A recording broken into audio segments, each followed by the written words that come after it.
Ladies and gentlemen, in this RedGamingTech.com video, we're going to be further discussing the benefits of next generation technologies. That would be the PlayStation 4, Xbox 720, as well as new graphics cards and so forth. Now, this video is to illustrate that we shouldn't just focus upon the raw performance numbers of a system. For example, I've mentioned many times now that the computing power of the PlayStation 4 is supposedly around 1.8 teraflops.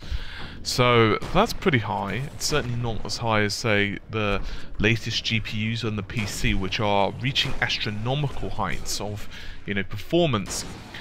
But compared to the previous generation, it's certainly better.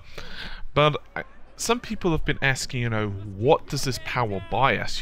Is it just going to make the games look a little bit better than the previous generation? Is it more than that? I've been receiving some messages on the subject, and I figure it's actually a really good point. Some of the stuff is quite intangible. In other words, us as gamers, we won't really notice the stuff oftentimes. It will be kind of in the background. On the other hand, we're also going to notice some of the stuff quite easily. So first of all, let's give a few examples and then we can really discuss this in depth. Now, I'm sure many of you by now would have heard of DirectX. Now, DirectX, in case you're not familiar with it, or you don't exactly know what it is an API, and also known as a application programming interface, to give it its full name. Now, I'm not going to give you a full list of features of DirectX in this particular video. I'm probably going to go into that in a different video, as it'd be fairly lengthy, to say the least. However, the basic premise behind this application is that, or API should I say, is that it allows developers to pretty much access certain hardware functions very easily. Now, as it turns out, it actually came about in Windows 95. At the time, Windows 95, ironically enough, was actually competing against MS-DOS for gaming. And the idea behind the reason that a lot of developers were preferring MS-DOS was it was a lot easier for them to actually access the hardware.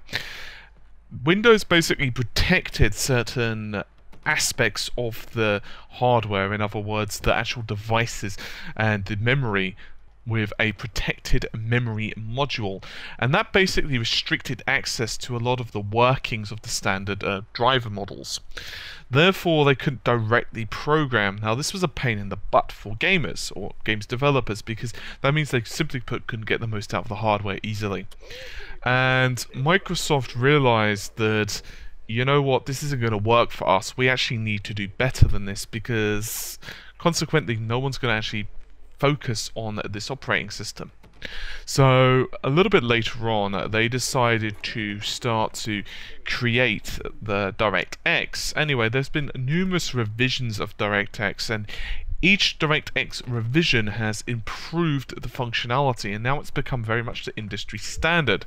So what we now know, of course, is that the Xbox 720 and indeed the Xbox 360 and of course even the original Xbox all use this API.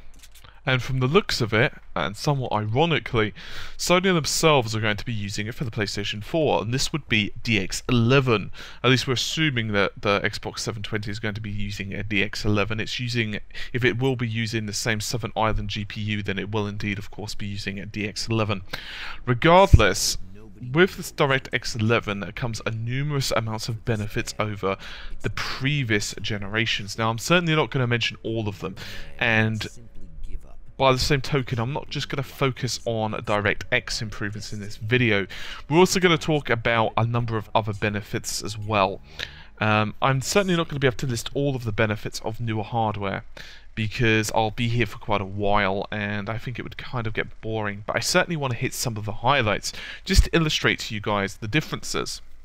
So, as I was saying earlier, DirectX 9 was a pretty good DX version. It actually added quite a lot of additional features, but since then we've had DX10 and DX11. For example, one of the improvements from DX 9 to 10 was removing a lot of the CPU overhead. This was actually due to the fact that the CPU was used by a lot of the popular commands regularly issued by the API via the game. So in other words, with these popular commands constantly needing to ask the CPU for advice, you can just imagine how much of an overhead this became. This meant that even things such as textures, shaders, blending modes, and a lot more would constantly nag the CPU for information. And since a lot of these are now rendered to the GPU, it's a lot better for the GPU to handle this stuff. Consequently, by the way, DirectX 10 to 11 added even more benefits. One of the benefits that DX11 added was much better multi-threaded CPU support. Beforehand, although of course DirectX 9 and 10 did have some support for the various multi-threaded CPUs, which of course QNI multi-core, if you prefer, they certainly wasn't to the degree that DirectX 11 is. And the benefit, the focus benefit anyway to you and I, is that with this in mind, it can better utilize multi-core approaches. Now, why is that important? Well, think about the PlayStation 4. We know that the PS4 does not have a particularly high clock speed. And the video themselves have said that the CPU is not that great in it. I mean, it's not crap, don't get me wrong. But what I am saying is it's not up to the standards of, say, an i7, an Ivy Bridge, or something similar for the PC. It's just not. It's an APU, it's not meant to be. But this is one of the reasons for it, and if you just look at the specifications, the raw computation specifications, you miss this stuff. And perhaps I'm slightly guilty of that myself by not perhaps putting this video out earlier, so I wanted to kind of knock that on the head.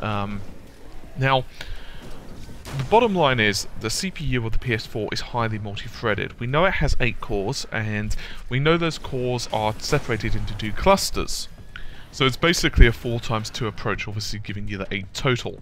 And those, of course, have multiple levels of cache and various other bits and bobs. But suffice to say, the most important thing that you're going to be taking away from this is the fact that the PlayStation 4 is heavily depending upon a multi-threaded approach. And assume as well that Xbox 720, but of course we don't know 100% on that. I can only go by the rumours, and I certainly don't want to say that I know the specifications, but I can only surmise by the consistent rumours that have been circulating around, kind of like vultures around, you know, something that's dying.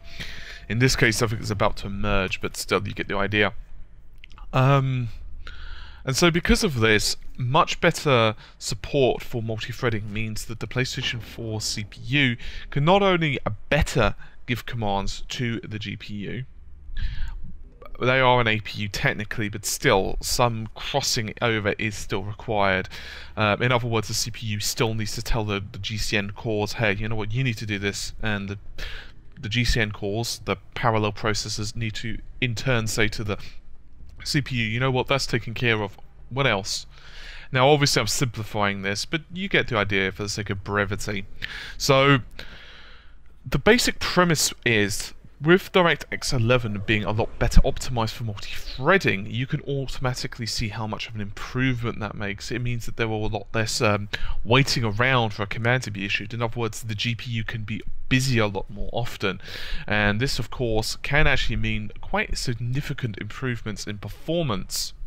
However, bear in mind that the performance benefits also have quite a lot to do with other instances, in other words, what the rest of the setup is, and you know, the CPU and so forth. I just did a very quick Google, and I could use a couple of examples, but I'll just use one. One on one website would be Battleforge with a Radeon HD 5850, so a fairly old card now with a fairly old game, but still, the results are still similar. And that card in DX11 would get around 43 frames per second, exactly the same card, exactly the same game at 1920 by 1200, so same resolution, sorry I forgot to mention that, would be getting 35.5, and this would simply be the benefits of DX11.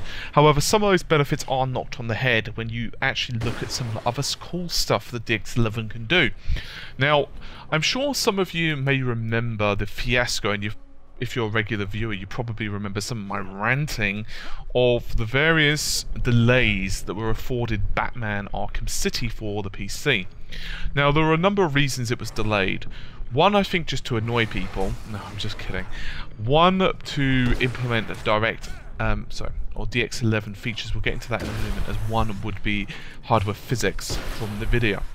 Now, hardware physics from NVIDIA was obviously kind of asked by NVIDIA to do that, and they kind of promoted the game based on the physics calculations that were provided by hardware. So in other words, if you look at my videos, for example, of Batman Arkham City, I'm actually doing a walkthrough.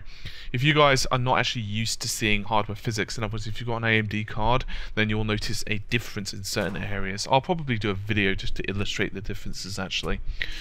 But if you guys are unsure about other stuff, there are a number of other DX11 features. Now, the DX11 features would be HBAO, or Horizon-Based Ambient Occlusion, as well as hardware tessellation. Now, hardware tessellation is actually extraordinarily nice. Now, if you're not sure what tessellation is, I'll go into it very briefly. By the way, guys, I have got an article of this. It should be up by the time the video is.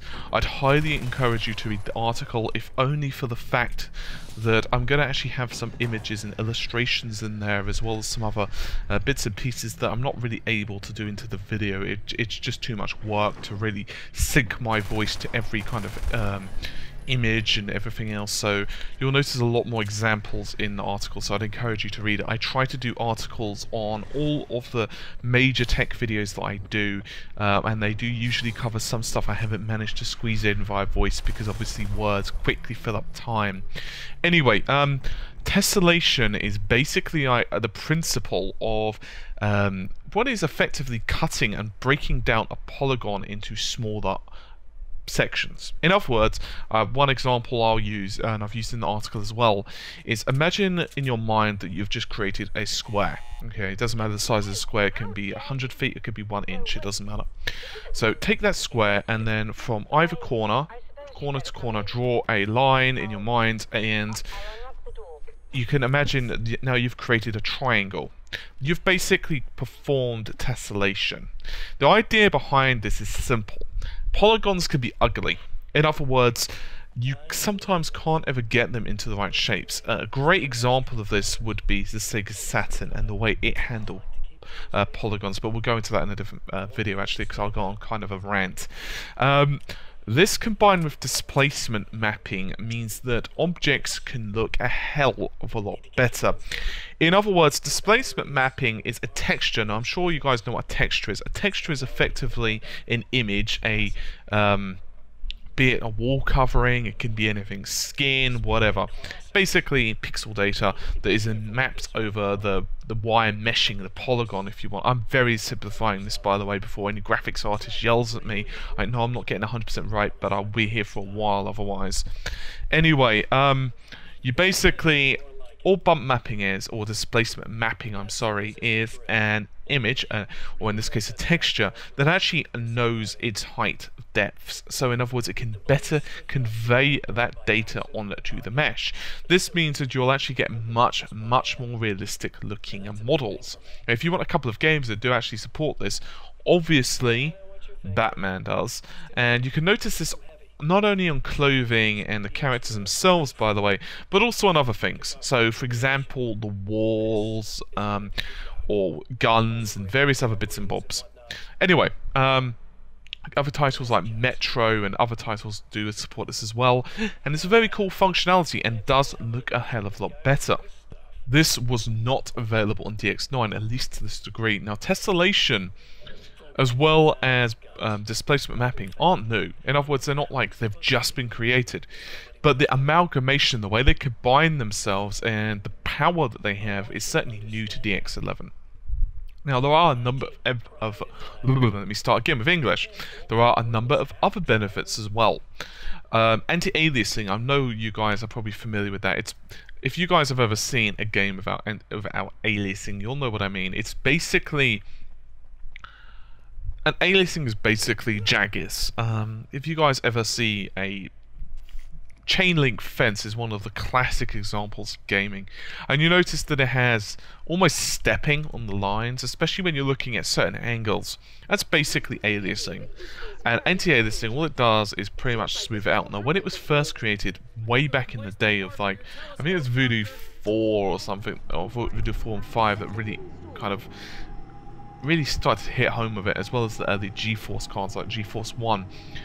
But the problem with those cards is that they were not free performance. By what I mean by that is that when you actually enabled them, they really smacked the game over their head and said no, no, no. And so actually some advertisement, however you wish to pronounce it, with the games, they would, or the graphics cards would actually say that, you know what, it's not for new titles, it's for old titles that, to be honest with you, look okay, but would look a hell of a lot better without so many jaggers.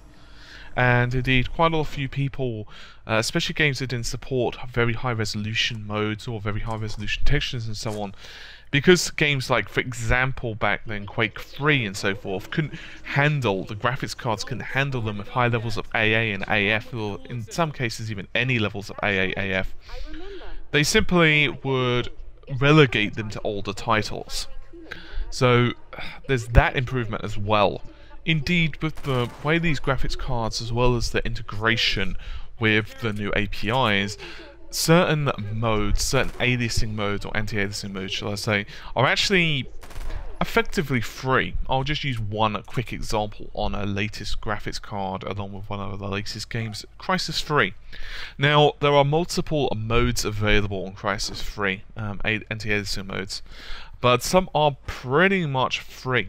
So, for example, FXAA, while running Crysis 3 on my graphics card, which is a GTX 600 series card, is pretty much 100% free. In other words, on my GTX 670, I can enable that.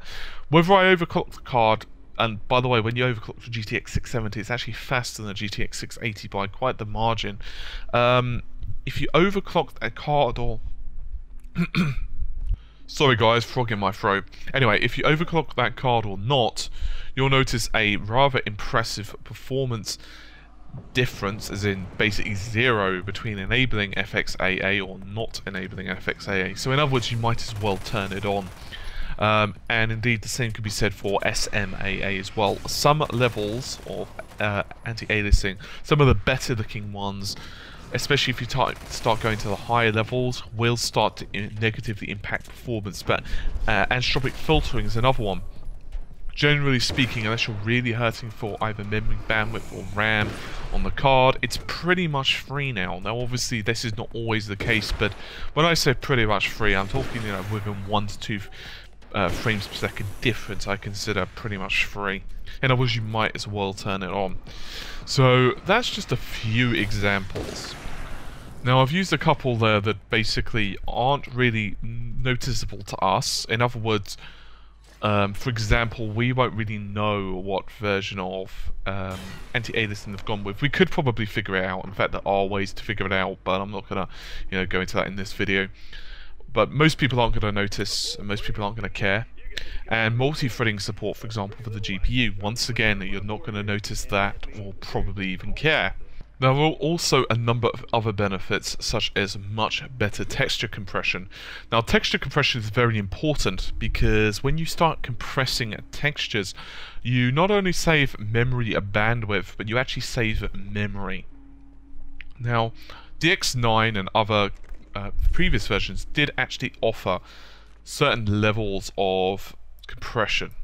Indeed, certain cards, I won't really go into them too much because I'll be going into a history lesson, actually were significantly less powerful, but were able to actually compete because of their superior texture compression.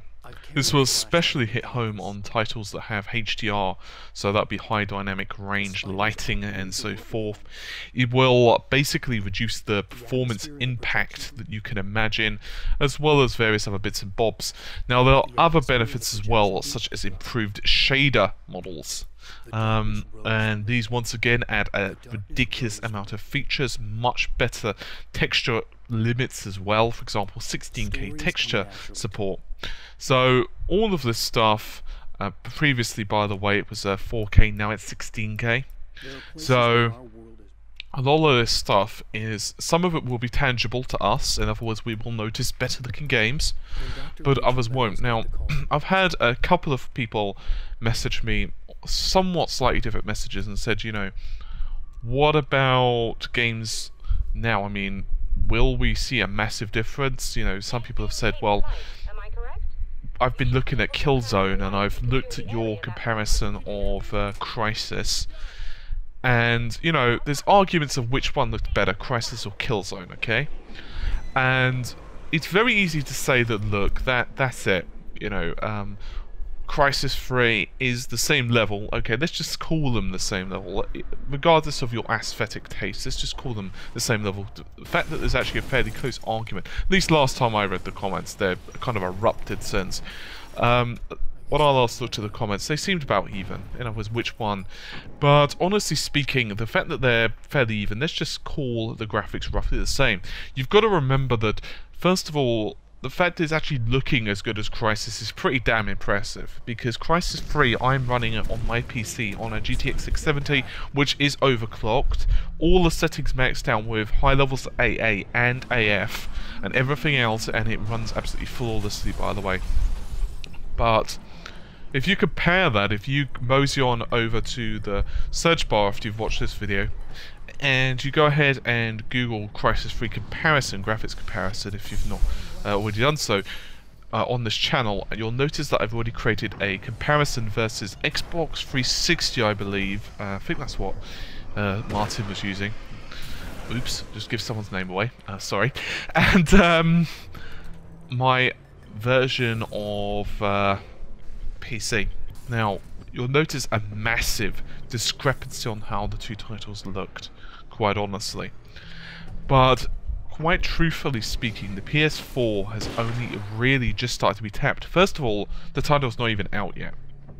Second of all, it's going to look better than what's currently out on PC now. In my opinion, it will. Because if you were to look at early games on the PS3 or early games on the Xbox 360, and then you have to look at the latest ones, there's a huge, huge difference.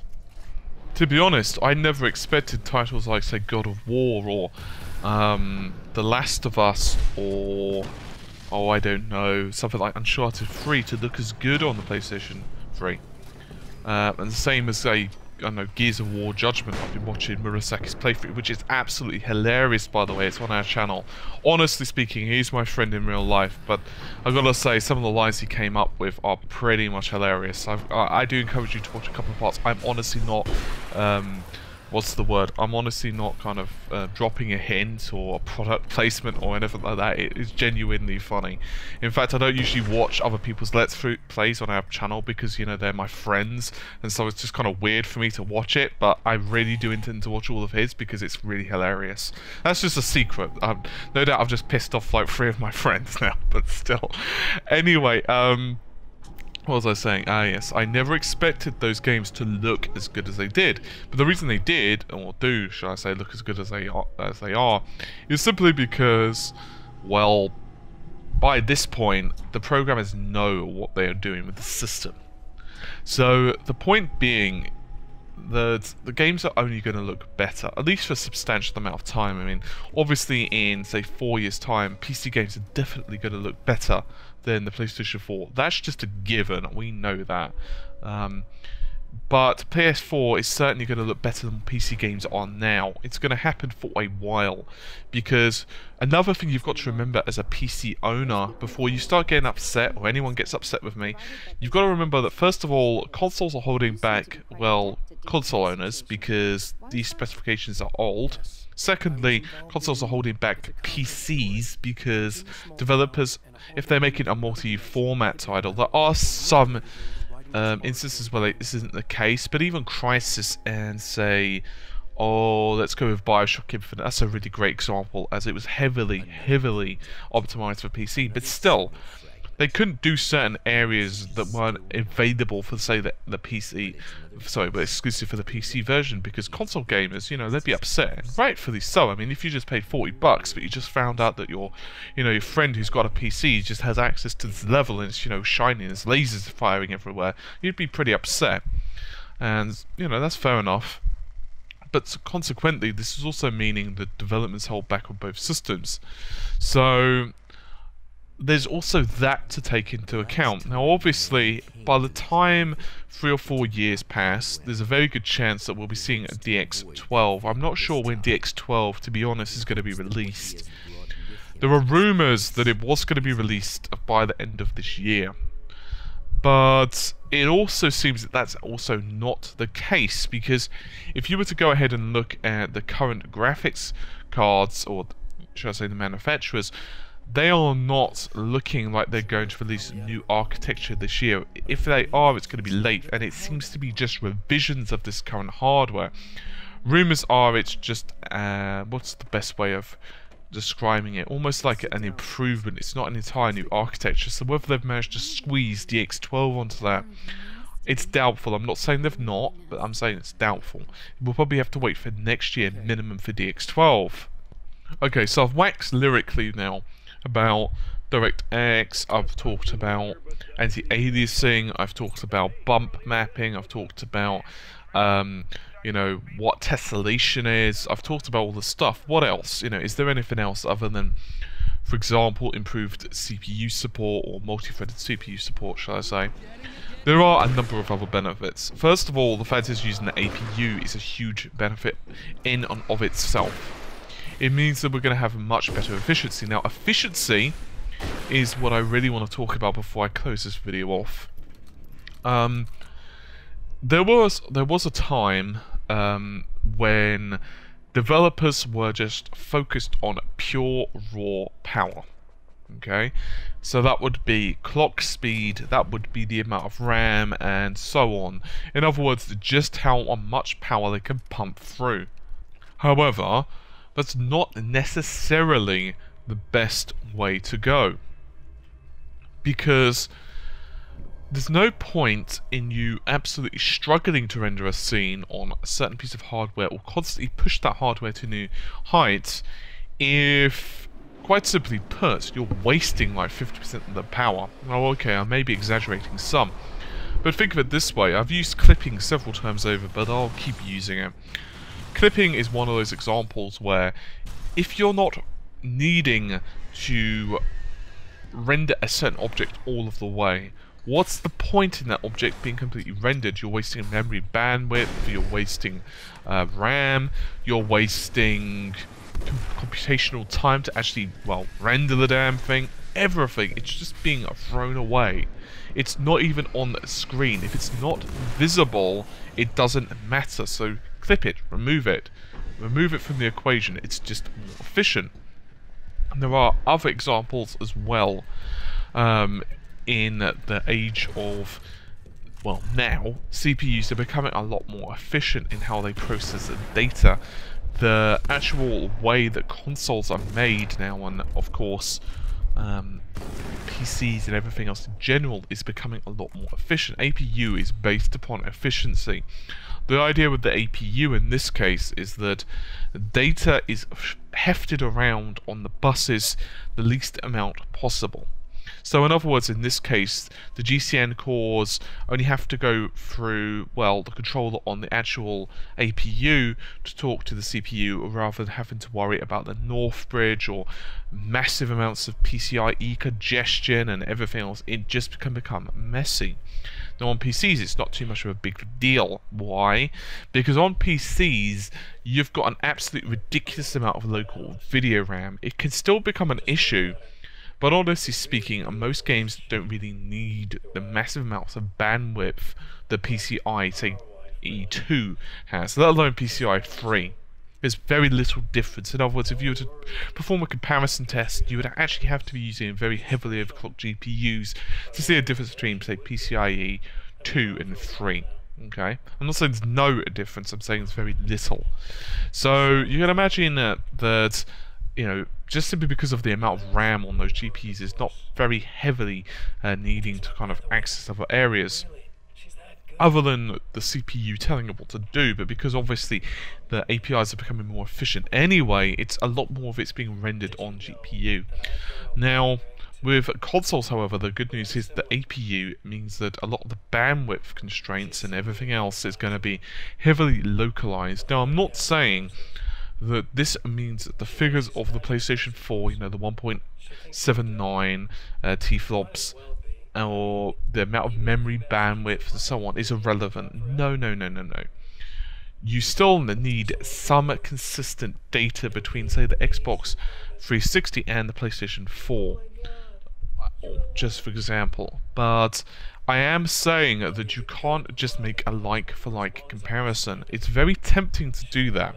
It's very tempting for me to say, look, you know, the Xbox 360 renders this amount of computational power, the PS4 does this, and that's how much. And I have mentioned it a couple of times, you know, that we're probably going to be looking at about 7 times the performance in raw power, but raw power doesn't necessarily indicate what we're going to be getting. For one of the reasons, it's not like, for example, we're going to have frame rates like, you know, 7 times faster, is it?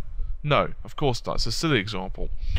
But the reason I mention it is because that power is going to be used for something. In other words, better looking games, better looking, you know, well, better AI, better physics, everything else. And therefore, when you start worrying about, you know, just the graphics or just this, it becomes, you're just focusing on a very microscopic part. And in reality, it's not microscopic. The reality is it's pretty huge. For example, if you were to take a look at, oh, I don't know, let's take a little thought process for a second. Let's talk about AI. AI is becoming one of the big topics as well.